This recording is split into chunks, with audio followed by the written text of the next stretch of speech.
Hi everyone, it's Marianne. Welcome to my Wasteless Life. In this video, I'm going to give you an update on my Ikea greenhouse cabinet 1 year later. Thank you so much for joining me today, and if you're new, this is my Wasteless Life, where I take you along my plant and sustainable lifestyle journey and share with you some of my tips and tricks along the way. So for today's video, I'll be sharing with you my update on my Ikea greenhouse cabinet. I haven't done a video on my Ikea greenhouse cabinet in a while, and it's been a year since I've gotten it. And if you haven't seen my original video of setting it up, I'll link it up here as well down in the description. But yeah, it's been a year since I had it. I got it last fall when it first became popular, and I got the Detolf cabinet. I know the popular one is the Milsbo cabinet, but I got the Detolf because it's a bit more budget friendly and suits my needs a lot better. So for this video, I'm going to go over the pros and cons of having an Ikea greenhouse cabinet, as well as share with you my tips in maintaining one based on my experience of having the cabinet for a year now, as mentioned earlier. Hi everyone, thank you so much for clicking in today's video. I hope you're enjoying it so far, but before we continue, I just want to share with you that I came out with a 2022 Plantiful planner, and I have it currently in my hands. This is a 7x10 planner, and what's different about this planner is it is catered towards plant parents who want to be on top of their plant care game, as well as their productivity and wellness goals in 2022. As you can see, it says here 2022 Plantiful planner, and I would have a separate video flipping through the contents of the planner, but as you can see, it has a houseplant tracker in here, as well as your regular weekly and monthly planners designed like a bullet journal. So if you're into bullet journaling, you can customize the planner for each month to your liking, or if you're a minimal planner, this planner is ready for you to use, as all the templates are done for you. And to also celebrate the 1 year anniversary of my release of my POTHOS guidebook, I have released a hardcover special edition of my POTHOS guidebook. As you can see here is the paperback version behind me, and I also updated a lot of the images and text inside the book, so whether you get the hardcover or the paperback, you will get the updated anniversary version. But there are bonus materials from the 2022 planner that's included in the hardcover special edition. So both this planner and the POTHOS guidebook you can get on Amazon. The links are down in the description. Also, starting on Friday, November 12th, I have items available in my shop for the holiday season, starting with this tote bag that says "Have a Plantiful Day" with a POTHOS wreath. It comes in black, which is this one. I have one that has a more minimal design that just says "Plantiful" with monstera leaves on each end. This one is available in black as well. So these tote bags are 100% cotton. You can use it as your reusable bag, or you can use it as a gift bag for this holiday season.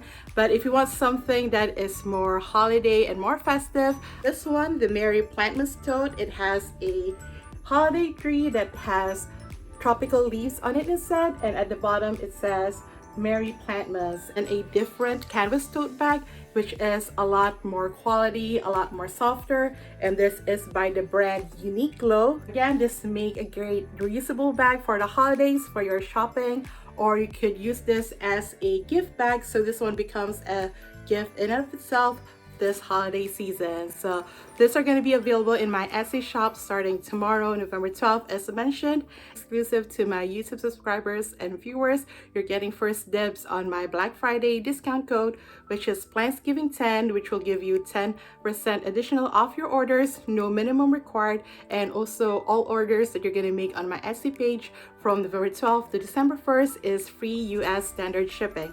Yeah, so let's continue on with the video. First, let's go over the pros of having an Ikea greenhouse cabinet. So first pro for me, and probably the best one, is organization. You can put a lot of plants inside a cabinet without it taking a lot of space, and it's also a great way to display your plants as opposed to having those plastic indoor greenhouses, or even having a grow tent that takes up a lot of space, and for me personally looks very unsightly. And I have, I think, about half of my plant collection inside of my Ikea greenhouse cabinet, and that's how many plants that I could fit in there, which is about maybe 30, maybe even close to 40 plants. We'll find out later when I give you the tour of my Ikea greenhouse cabinet. Second pro is less watering. So if you're a plant parent who doesn't like to water your plants frequently, the Ikea greenhouse cabinet is great for you. Because of the controlled environment it provides our houseplants inside the cabinet, it allows for a lot less frequent watering. I water the houseplants inside of the cabinet maybe every 2 weeks, and that's even during the summer. And now that we're heading into the colder months, I would likely water them a lot less frequently, which is maybe 3 to 4 weeks during the winter months. Third pro is the controlled environment that it provides our houseplants. So the houseplants inside of the cabinet, I find that they're a lot easier to maintain because of the environment the cabinet provides for them compared to the plants that I just have displayed outside all around my room and around the house. And inside the cabinet, they do have relative humidity, so I don't really have to worry about providing my plants humidity inside the cabinet. I personally don't put a humidifier inside the cabinet since I have the smallest one, which is the Detolf. I don't even put like water fountains, which some other people like to put in lieu of a humidifier. I don't really find it necessary for my plants. I think the cabinet itself and them being all together in the greenhouse cabinet provides enough relative humidity for all the plants, and I do have my Monstera albo inside of the cabinet and it's doing just fine. And I also have like my Hoyas, and I'll have my Epipremnums and Synapsis plants that are a little bit more finicky and sensitive than my regular POTHOS plants. And the control environment inside the Ikea greenhouse cabinet is also great for propagations, especially those that have grown some roots but are not yet established plants. So those propagations that are currently in the transplant stage are perfect to be inside the Ikea greenhouse cabinet. Another pro of having an Ikea greenhouse cabinet is it is very easy to maintain. After the initial setup, there's not really much upkeep in having an Ikea greenhouse cabinet, and as mentioned earlier, because of the environment it provides our houseplants inside the cabinet, it makes our houseplants a lot more lower maintenance, even for the plants that are a little bit more finicky. And the last pro that I would mention in having an Ikea greenhouse cabinet is pest management. It's a lot easier to identify plants that are currently infested with pests and have that plant be isolated right away so that it doesn't infect other plants. So some people might think because of the controlled environment of a greenhouse cabinet, pest infestations happens very rapidly. In my experience, that's not really the case. What I experience is it allows me to identify which plant is infested with, say, fungus gnats, like what we have with my Monstera siltepecana, identify that right away and isolate it so that it doesn't infect the rest of the plants inside of the greenhouse cabinet. And after that, I just put some sticky straps on each shelf of the greenhouse cabinet to take care of any lingering fungus gnats that might still be in the cabinet. And that's pretty much it. I didn't have to do anything else aside from isolating the plant that is infested and put some sticky straps to get rid of the fungus gnats. So for me, I think that is a lot easier pest management than if I have a plant that is infested with fungus gnats outside and it just flies all over, and I can't really identify which plant is the culprit because it's such a relative open space and it's hard to really distinguish. And I do think pest infestation happen a lot faster outside of the greenhouse than it is inside of the Ikea greenhouse cabinet. So next, let's go over the cons of owning an Ikea greenhouse cabinet. So the first con, and probably the biggest con, is it can get really expensive, especially up front. And especially if you want to customize your Ikea greenhouse cabinet, get like the biggest and most expensive one, and you want to put all the bells and whistles in it. But for me personally, I don't think all those customizations are necessary. It's just like a matter of preference. And I don't think all those customizations dramatically increases the quality of the environment for the houseplants if you don't put all of those customizations. So for me, I got the Ikea Detolf glass cabinet to turn into an indoor greenhouse. That is the cheapest one in the Ikea glass cabinet line, and I think it was $60 to $70 when I purchased it. And the Milsbo, which is the most popular one to turn into the Ikea greenhouse cabinet, is the most expensive at $200. So it's really up to you what's in your budget and what's your preference. But for me, I don't really think the Milsbo provides additional extra space. As mentioned earlier, I can put a lot of plants in my Detolf Ikea greenhouse cabinet, and half of my collection is pretty much in there.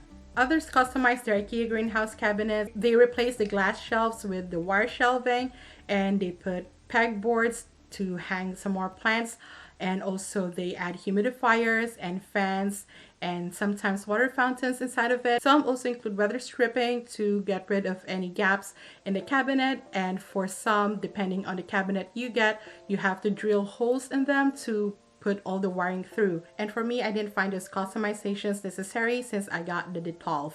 So the only thing that I really needed was grow lights inside the cabinet, so that's the only thing that I got. And in my opinion, you don't really need all of those bells and whistles for your IKEA greenhouse cabinet for it to be a great environment for your houseplants to be in. All you really need is the actual cabinet itself and maybe a couple of grow lights. And I know when the IKEA greenhouse cabinet first became popular, they were all sold out in IKEA stores, but now it might be a lot easier to find them. But I know for a lot of people, they don't really have an IKEA near them, and even shopping online on IKEA, the shipping can be very expensive. So what I would suggest is going on Facebook Marketplace, search for IKEA glass cabinet, and you'll likely find one being sold locally and for a lot cheaper secondhand. So the next con in having an IKEA greenhouse cabinet is temperature control or lack thereof. So for the IKEA greenhouse cabinet, unlike having an actual greenhouse or a grow tent, there's really no way to add heaters inside of it.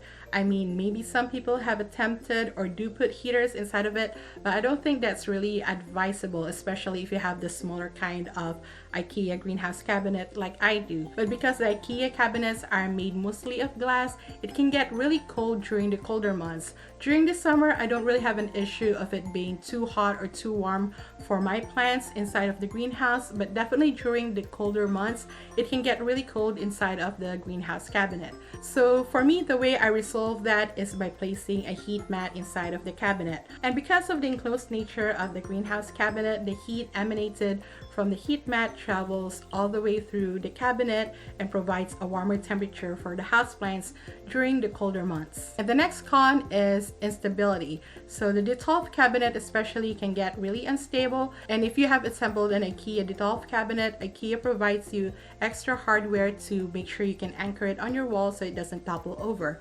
I never installed those hardware because I moved the cabinet constantly, so I can't have it anchored on the wall. But what I do to make sure that my IKEA Detolf cabinet doesn't topple over, and I never had any experience with it toppling over, is I am very mindful of the weight distribution inside of the cabinet. So the cabinet has like 4 shelves, so I make sure that the weight is evenly distributed among the shelves, and I also make sure like the heaviest plants are in the bottom shelf.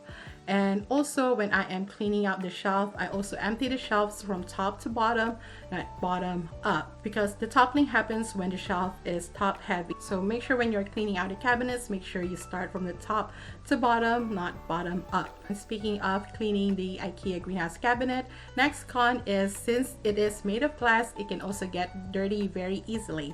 And if you look closely at my IKEA greenhouse cabinet, which we will later, you can see a lot of fingerprints on the glass door of my IKEA greenhouse cabinet. And if you don't clean and maintain your IKEA greenhouse cabinet regularly, it can look unsightly very easily, very quickly. So what I suggest is having a bi-monthly or monthly cleaning schedule for your IKEA greenhouse cabinet so that it doesn't build up and it's a lot easier to maintain. And the last con that I would mention is limited space inside of the cabinet. So as mentioned earlier, I do put a lot of plants in my cabinet. I can put a lot of plants in the cabinet, but eventually plants do grow and eventually they would have to graduate out of the cabinet, which for me sometimes it's not ideal because I do have limited space. I would like to keep them inside of the cabinet for as long as possible, but that is true for any of the IKEA cabinet that you might choose to use as an indoor greenhouse. Your houseplants would eventually outgrow it because houseplants grow and because the IKEA greenhouse cabinet do provide a great environment for them to grow. So that's also one thing to consider in owning one, that your plants inside the cabinet will eventually have to leave it once it grows too big for the cabinet. And my tips in maintaining an IKEA greenhouse cabinet, as mentioned earlier, you don't really need all the bells and whistles for your IKEA greenhouse cabinet for it to be great for your houseplants. For me personally, the only thing that I invested in was grow lights inside the greenhouse cabinet, and I would suggest getting grow lights that has timer in it so that you don't really have to worry about turning it on and turning it off. And same goes if you want to add fans or humidifiers inside the IKEA greenhouse cabinet. If you can get them on timer, that would be great as well. It adds to the low maintenance aspect of owning an IKEA greenhouse cabinet. And second is air circulation. So that is probably the most important thing in owning an IKEA greenhouse cabinet, aside from providing enough lighting for your houseplants that are inside the cabinet. So air circulation, especially when you're trying to increase humidity inside your Ikea greenhouse cabinet is very important to prevent any rotting or growth of any bacteria or fungi inside of the cabinet. So I would make sure to open the doors every now and then. That's what I do. I don't have my cabinet weather stripped. I don't find it necessary.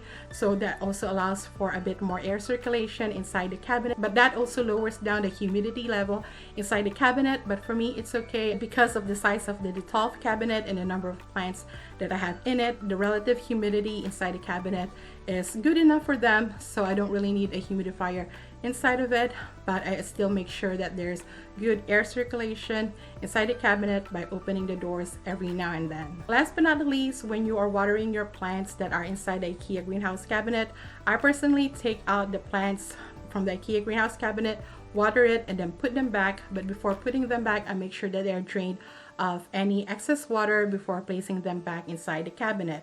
If you are watering your plants inside of the cabinet, then just make sure that you are also draining the plants of any excess water after you water them, or that they have very oversaturated substrate, unless of course they are in leca. Because as mentioned earlier, the controlled environment inside the Ikea greenhouse cabinet allow for less watering, but that also means it also takes a lot longer for them to use up the water inside of their soil. So if they are sitting in water or if they are oversaturated, that could easily lead to root rot. So you want to make sure that any excess water is drained out before placing them back in the greenhouse cabinet, or make sure that you're dumping out any excess water, and don't let your plants sit in water for too long if you're watering them inside the cabinet. So those are the pros and cons of owning an Ikea greenhouse cabinet, and also my tips on maintaining one based on my experience of owning an Ikea greenhouse cabinet for a year. And now let me show you the plants that I have inside of my Ikea greenhouse cabinet, and also share with you my general cleaning routine of my Ikea greenhouse cabinet.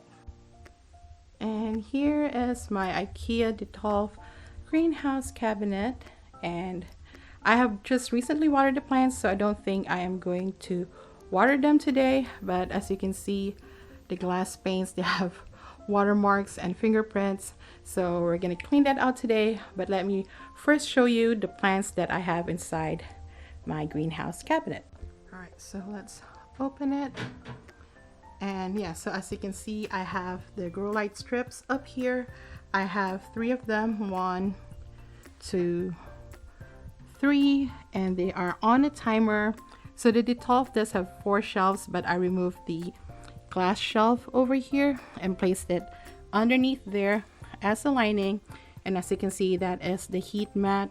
It is touching the sides of the glass panel, so the heat coming from the heat mat also travels onto the glass panels and all the way up the shelves. So yeah, so let's start at the top and make our way down. So here on the top shelf, at the back here, I have a prop box. And you might think, why do you have a prop box inside of an Ikea greenhouse cabinet? It's that an overkill? Well, might be, but because these 2 are propagations, meaning they didn't really have any roots when they first started out, I thought the extra enclosure would be a boost for them, and it is. And as mentioned earlier, my cabinet is not weather stripped, so it can only provide relative humidity, and a prop box provides a lot more humidity than my Ikea greenhouse cabinet. So up here I have my Anthurium clarinervium, which I currently have in water/leca. It did suffer from root rot, so I was trying to rehab it. That's why it's in the cabinet. And I have my Peperomia prostata. Nothing wrong with it, but I just find that it does a lot better inside the cabinet.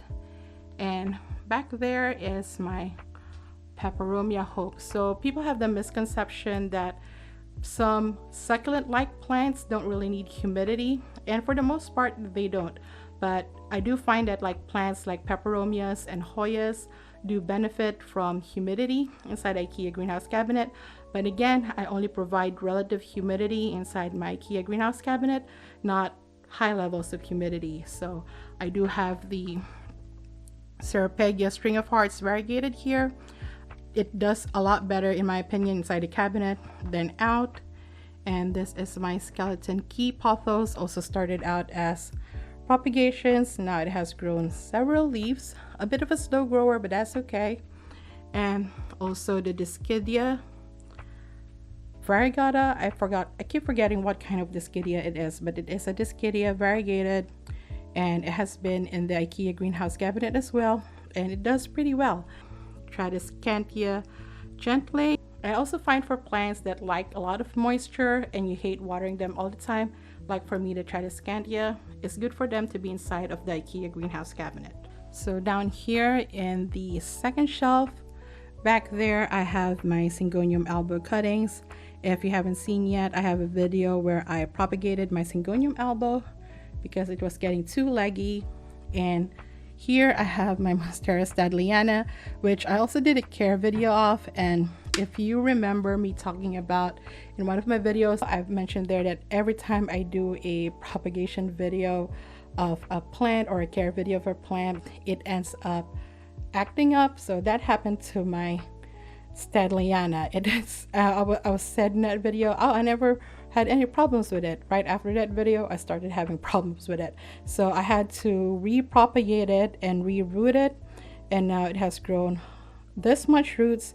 And I'm just gonna keep it in water for now, and I'm just gonna wait probably until next spring to either put it back in leca or put it in soil.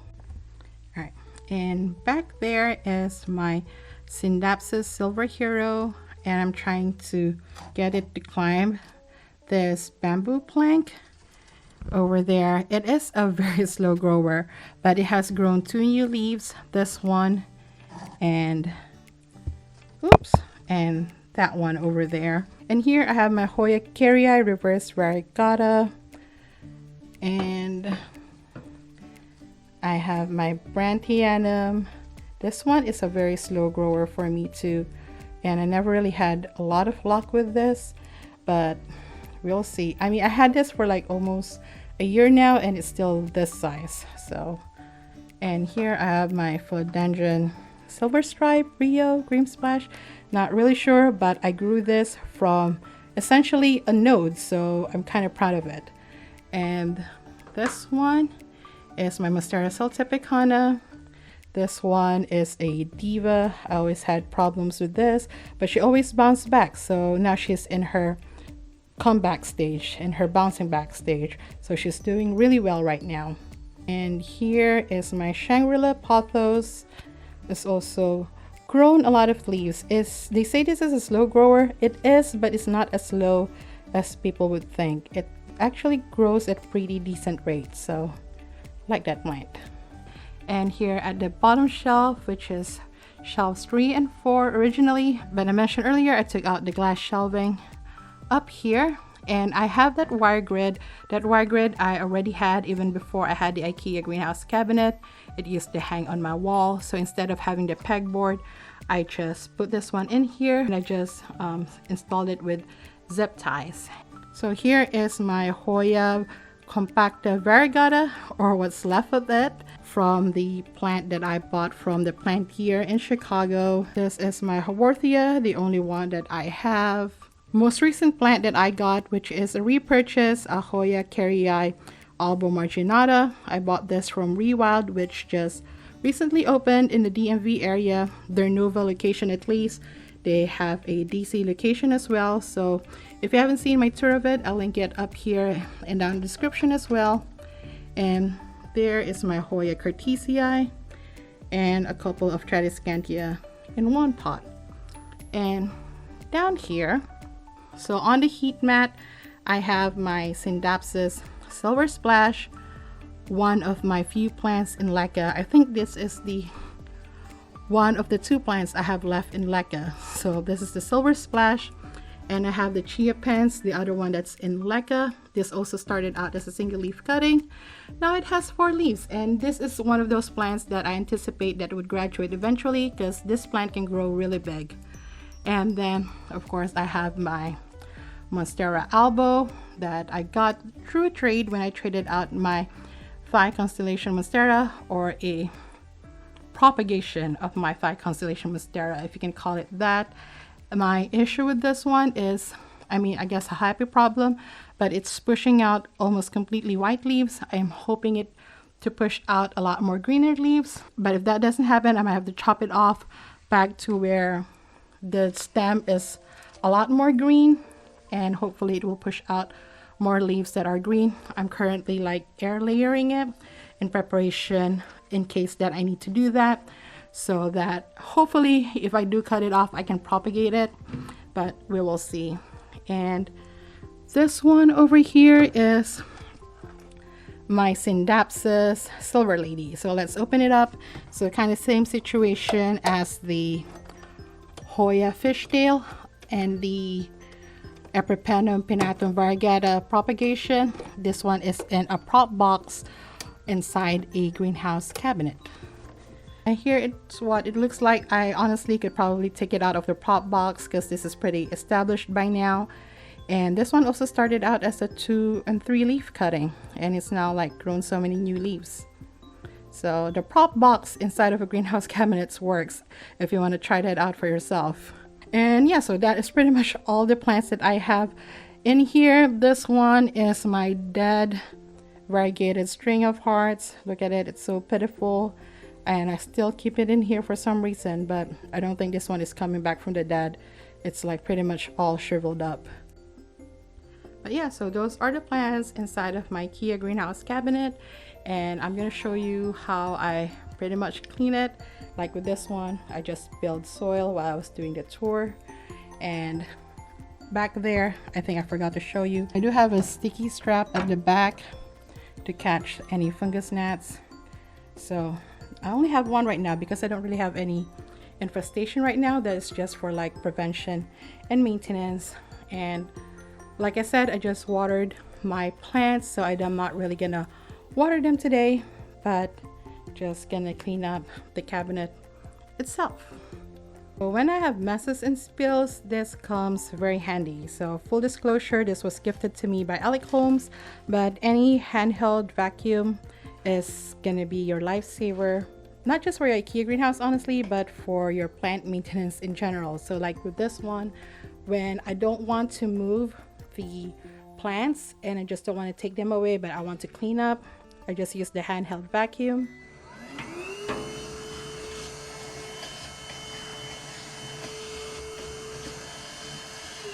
Yeah. So this helped me clean up the spills on the glass shelves, the soil, or maybe even some of the dust very quickly without having to like do a full cleanup. And also, of course, when I spill soil on the carpet. So yeah, it's now all clean-ish. I mean, it could be a little bit more cleaner, but it's a dirty carpet in general. But all the soil is gone, so that's good. To clean the cabinets, I don't really use anything special. I just use regular Windex. You can use whatever multi-purpose glass cleaner that you have, and a microfiber cloth or a paper towel, whichever you prefer. One important advice that I would say though is to move your plants away first before you start spraying the glass, because I've done that before and I would accidentally spray the plants as well, and that is no good. So make sure you remove your plants and not be in the direction of your spraying before you actually do the spraying.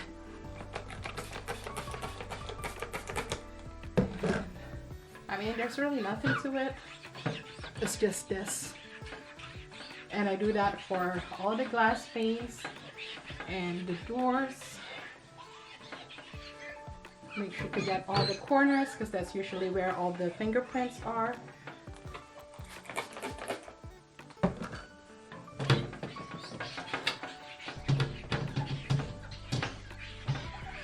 And when it comes to cleaning inside, I would take out all the plants first before I actually do any spraying. But when I'm feeling lazy, I would just take the cloth, spray the cloth itself, and then wipe the door and then wipe the glass. So that way I'm not accidentally spraying any of the plants.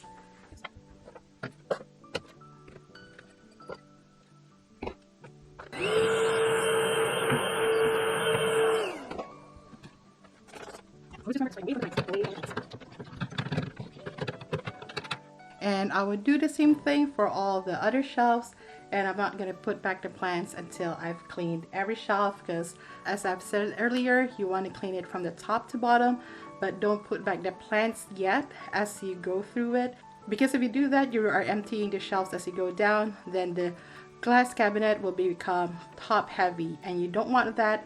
You would risk toppling if you do that. So just clean all the shelves first before you put back any of the plants back in. And also, if you're using something like Windex or something that has a really strong chemical smell, I would let it air out a little bit first before putting all the plants back in. And usually after you're done cleaning all the shelves, that it is pretty much air out, so you don't really have to wait too long before you can put back the plants back inside.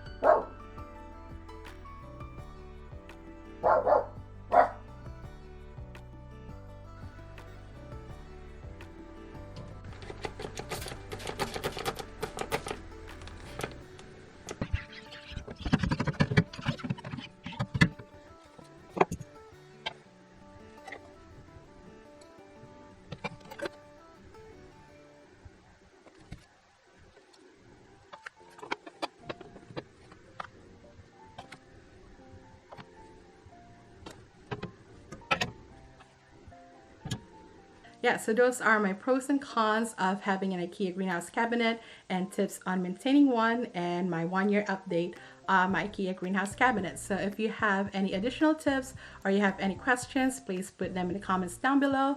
But thank you so much for watching. If you like it, please give me a thumbs up. And if you're new here, please do subscribe. I come up with videos every week.